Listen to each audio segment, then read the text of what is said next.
businessman will make money not by arbitraging tax regulations, but by adhering to the tax regulations. India has one of the lowest tax to GDP ratio in its peer group.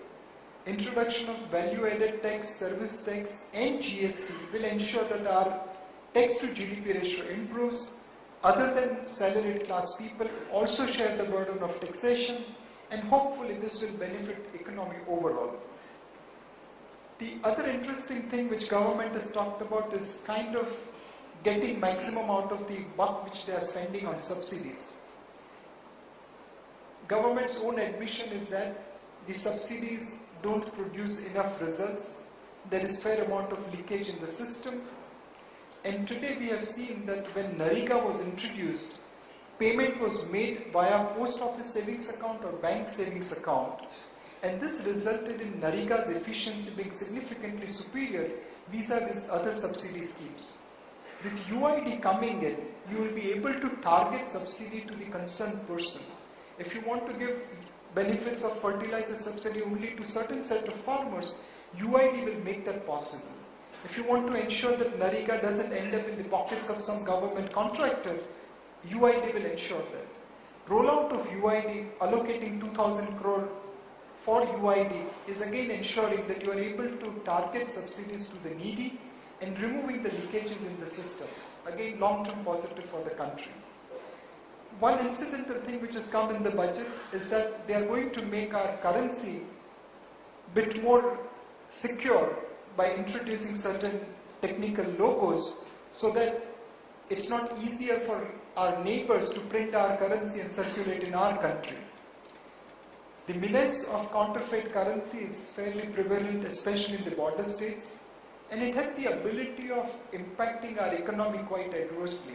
We are not only fighting terrorism on the physical sense, we are also fighting terrorism in the economical sense.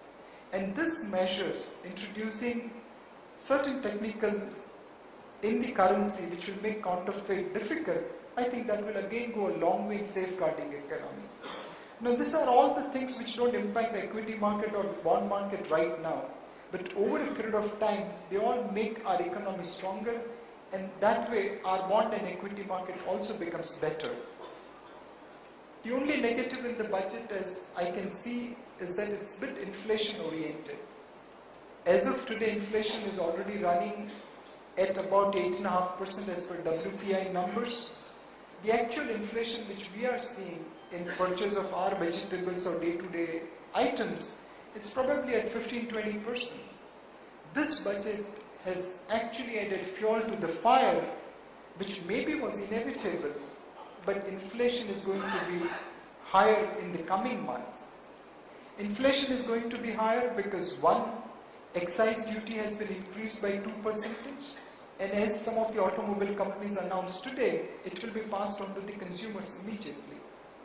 Inflation will also be higher because the oil price has been raised, and when oil and diesel prices are raised by about 6 to 7%, it's going to have an impact on inflation of about 1 to 1.25%.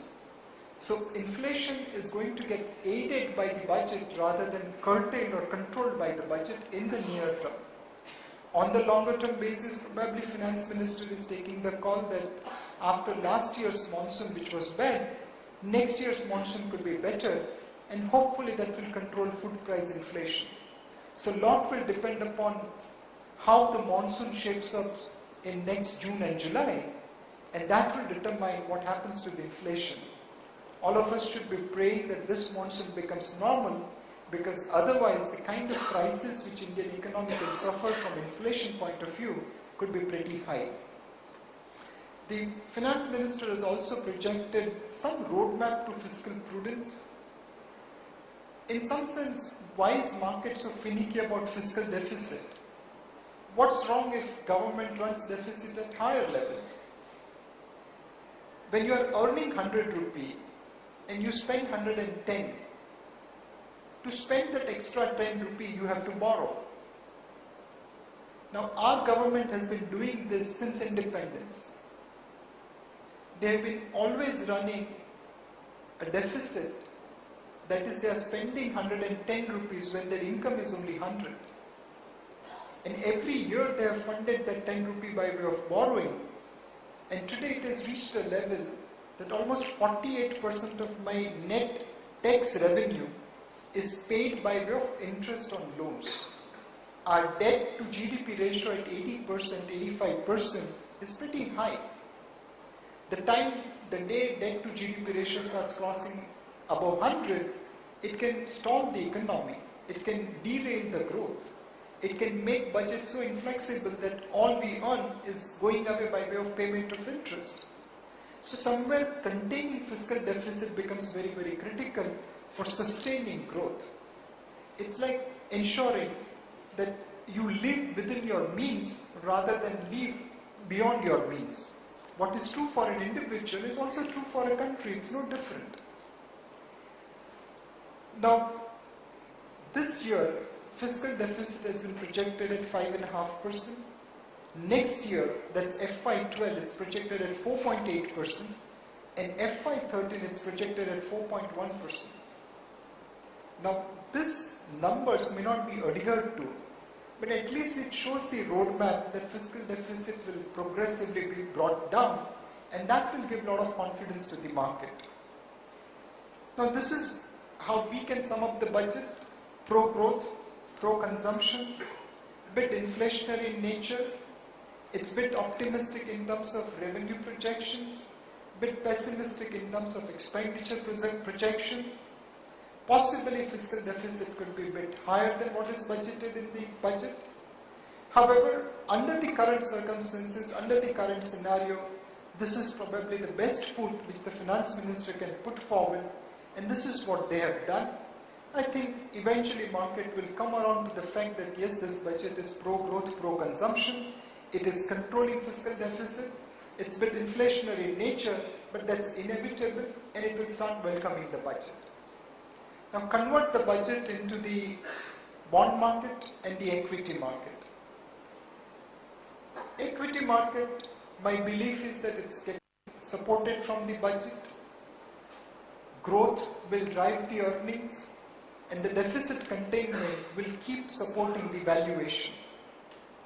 As of today, we are trading somewhere around our fair value. Now, determining fair value of market is an art, it's not a science. But on a thumb rule basis, if we believe that FY11 earnings per share for Sensex will be 1,050 rupees, today at 16,500 Sensex, we are trading at about 15.5, 16 times 1 year forward earning. Based on our interest rate, it looks like a reasonable number.